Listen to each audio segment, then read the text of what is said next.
국어의 변천의 마지막 파트인 근대국어입니다. 교과서는 246쪽입니다.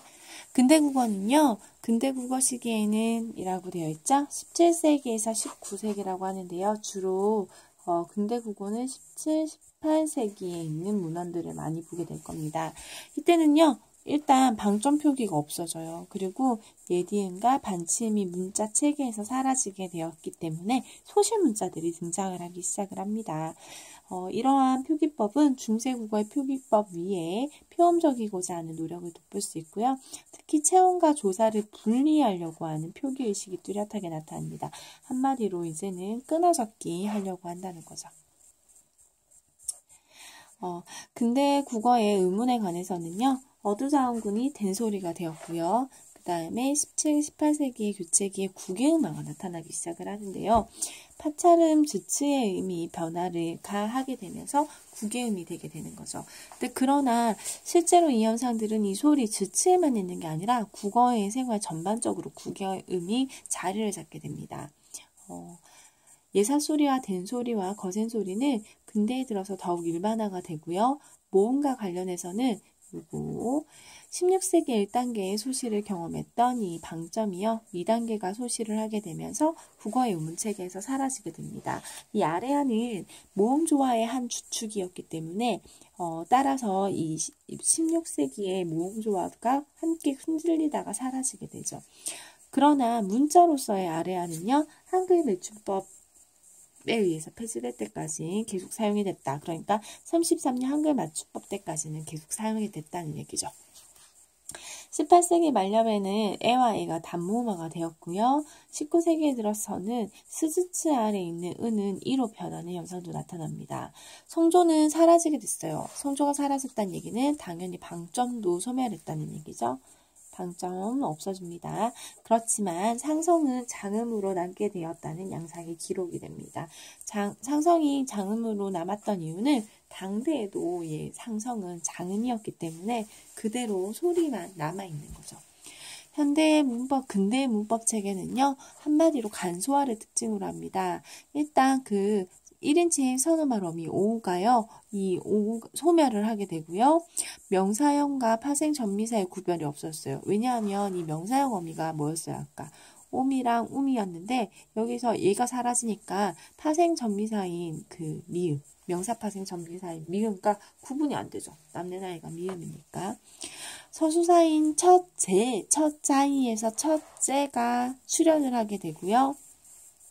사동령 하이는 시기로 대체가 되었고요. 18세기 형용사 파생 전미사 스럽이 또 출현을 하고요. 구경하세요. 체온에는 단일화 경량이 뚜렷해졌고요. 이제 나무 남기 이렇게 안 쓰고요. 하나만 쓴다고요. 새로운 주격조사인 가도 출연을 하게 됩니다. 의문 보조사에 뭐 있었어요? 있고 있까 하는 그 오형과 아형이 있었는데 의문 보조사가 결합해서 형성된 대명사 누구도의 존재도 주목이 됩니다. 너 어디 간다, 누구에게 묻는다, 뭐 이렇게 묻는고 이렇게 얘기를 한다는 거죠. 존재를 얘기하는 거 있다 없다 할 때 그 이시예요. 존재를 얘기하는 것은 이수로 단일화가 되고요. 겨시는 개시로 대체가 되고요. 중세국어의 객체 높임법이었던 선어말의 어미 기능은 상대로 바뀌게 된다고 했죠. 근대국어의 어미는 고유어가 눈에띄게 없어지고 한자어로 대체되는 경향 또는 한자어로 대체되지 않고요. 폐어, 아예 없어진 단어들도 생기게 됩니다. 또 새로운 단어들이 역시 추가되기도 하겠죠. 생성, 소멸, 변이가 다 동시에 일어나죠. 서양 선물의 유입에 따라서 외래어도 많이 들어오고요. 한자어에도 아주 쓰이지 않게 되거나 원래 뜻으로는 사용되지 않게 된 것들이 매우 많아서 언어의 소멸과 발생이 많았던 부분이 바로 근대국어 파트가 아닐까 합니다. 학습활동으로 한번 학습활동 먼저 다녀올게요. 네, 학습활동 247쪽의 1번 문제 한번 볼게요. 근대국어의 특징과 관련한 구체적인 내용입니다. 아까 본문의 내용 중에서 찾아보라는 얘기죠. 현대국어의 비읍니다는 중세국어의 삼나이다부터 왔는데요. 이는 근대국어의 암나이다, 암내이다, 암나이다 이렇게로 나타났대요. 그러니까 얘가 이렇게 갔다가 이렇게 된다는 얘기죠. 이 높임법에 관한 이야기고 그 중에서도 객체 높임법에 관한 이야기가 되겠네요. 높임법에 관한 이야기는 디귿에 있었습니다. 파생명사 높이와 길이가 근대 국어에는 잘 구분이 되지 않는데요. 자, 여기 보시면 파생명사 높이 할 때 명사형 접사겠죠? 파생명사니까 접사로는 요게 지금 사용이 되고 있는데 근대 국어에서는 이만 사용을 하고 의가 이로 바뀌었잖아요. 그래서 얘랑 얘가 구분이 안 된다고요. 이거는 동그라미 니은에 해당하는 내용이네요. 매와 가람은 각각의 한자어 상강으로 바뀌었습니다. 라고 해서 한자어로 대체가 되는 경향이 많았던 리을에 대해서 보여주고 있고요. 모음이나 반모음 체가 선행하는 시옷. 그 다음에 이런 것들을 얘기하겠죠. 그 다음에 니은이 구개음의 변이음을 가지게 되었대요. 구개음의 변이음. 니야 이런 것들 얘기하는데 니야 이렇게 얘기하는 거. 고양이 소리 내는 거 있죠? 냐 할 때 느 하면 혀끝을 차게 되는데 냐 이렇게 하면 구개음을 비비게 되죠. 이 변이음이 나타났다는 뜻이에요. 임금은 닝금의 경우에 이나 제 앞에서는 니은이 탈락하는 현상이 나타납니다. 라고 여기서 좀 이따 이게 두음 법칙으로 가게 되겠죠? 그래서 마지막 아이는 기역에 해당하는 예가 되겠습니다. 자, 여기까지 교과서를 통해서 정리한 것을 프린트를 통해서 한 번 더 마무리를 해보도록 할게요. 프린트 페이지는 45쪽입니다. 근대 국어예요. 음운과 표기 봅시다. 16세기 후반부터 동주하던 성조는 소멸됐고요. 방점도 소멸했습니다. 요거 사라지게 되고요. 그 다음에 요것도 중성에서 그것도 예비응은 사라지고 이응으로만 실현이 됐죠. 모음에서요. 아래하는 음가가 소실이 되었고요. 16세기부터는 둘째 음절 이하에서는 주로 의로 표시를 하고요. 18세기경에서 첫째 음절은 아로 변하면서 모음 조합 파괴를 심화시켰습니다. 왜요? 대칭이 맞아지지 않았으니까. 어두자음군들은 된소리화가 나타나는 경향이 더욱더 확실해지고요. 수는 밑에서 은은 원순 모음으로 바뀌었습니다. 그러니까 근대 국어에 오면 원순 모음화가 등장을 하죠. 우리가 말하고 있는 이 물은 언제 됐다는 거야? 근대 국어 시절에 됐다는 거지. 우리가 말하고 있는 이 불은요. 언제? 역시 근대에. 그래서 이건 뭐예요? 붉다 적혀져 있지만 사실은 붉다라고 얘기하고 싶었던 거지. 다음 두음 법칙과 구개음도 나타납니다. 원순 모음화, 구음 법칙, 구개음화 나타나게 됩니다. 종성의 디귿과 시옷이 구별이 어려워지면서 디귿은 시옷으로 쓰게 되어서요. 그래서 이게 뭐예요? 칠종성법으로 표기가 되게 되고요. 중세국어에서는 어떻게 이어적기 했었는데요. 현대에는 끊어적기 방식으로 끊어적기죠. 이때는 중간에 거듭적기가 살짝 나타났다가 사라지게 됐다는 얘기를 합니다. 그래서 중세국어에는 나물 되어 있는데요. 이 어떤 문헌에 보면 근대국어에는 남물 이렇게 그래서 이게 나물로 끊어서 적는 걸로 고착화되게 됩니다. 이걸 중철이라고도 이야기를 하죠. 문법을 볼게요. 주격조사 가가 출현을 했습니다. 이와는 구별이 되어서 쓰이고요. 이건 앞말에 따라서 앞말의 종성에 따라서 바뀌는 거 아시죠? 1인칭 주어에 호응하던 선어말어미 오도 소멸이 되었고요. 객체 높임 선어말어미는 이게 소멸이 되고요. 원래 기능은 상대 높임으로 바뀌게 됩니다.